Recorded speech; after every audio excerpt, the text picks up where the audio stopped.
Allez, faisons un exemple de partie. Donc, c'est au joueur de droite de jouer. Le joueur de gauche, lui, choisit une pièce et lui dit, par exemple, tiens, tu dois placer celle-ci. Donc, je la place là et je te choisis cette pièce à placer et il va la placer ici.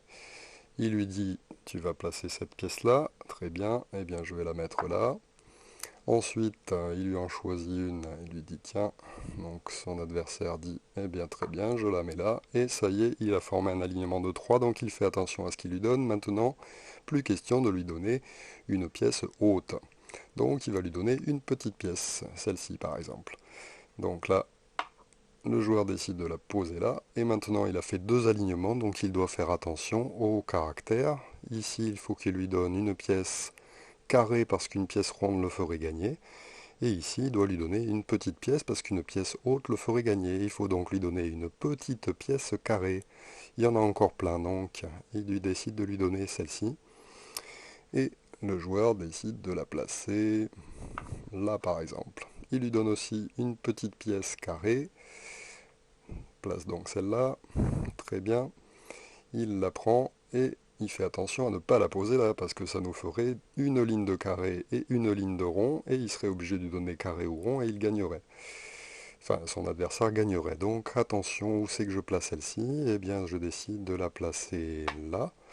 Est-ce que c'est jouable? Il va falloir donc que je lui donne une petite pièce carrée avec un trou, puisque j'ai fait un nouvel alignement de 4 pièces, de 3 pièces, pardon, qui n'ont pas de trou. Donc une petite pièce carrée avec un trou, oui, il y en a une, je lui donne celle-ci. Mon adversaire décide donc de la poser, de la poser, de la poser. Là, il faut commencer à réfléchir.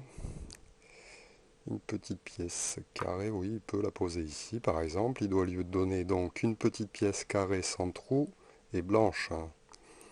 Il lui donne donc celle-ci, qui est la dernière pièce de ce type. Donc là, le joueur sait que s'il ne bloque pas un des trois alignements faits, eh bien, il sera obligé de lui donner une petite pièce qui ne sera pas carrée, puisqu'il n'y a plus de petite pièce carrée. Donc à ce moment-là, il va donc devoir bloquer quelque chose, et il décide de bloquer ici pour pouvoir donner à son adversaire une pièce différente.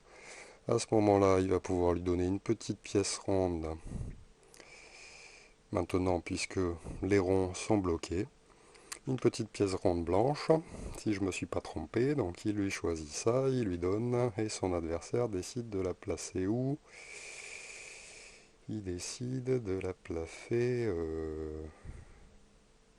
ici, et il lui choisit une pièce, une petite, et il s'est trompé, voilà, donc ça arrive forcément, vous voyez, même en jouant tout seul, je me bloque moi-même, puisqu'il vient donc de créer un alignement de trois petites pièces et de trois grandes pièces. Il donne donc une pièce à son adversaire en n'ayant pas vu l'alignement de petites pièces. Son adversaire joue ici et annonce quarto, j'ai fait quatre pièces qui sont petites, et j'ai donc gagné.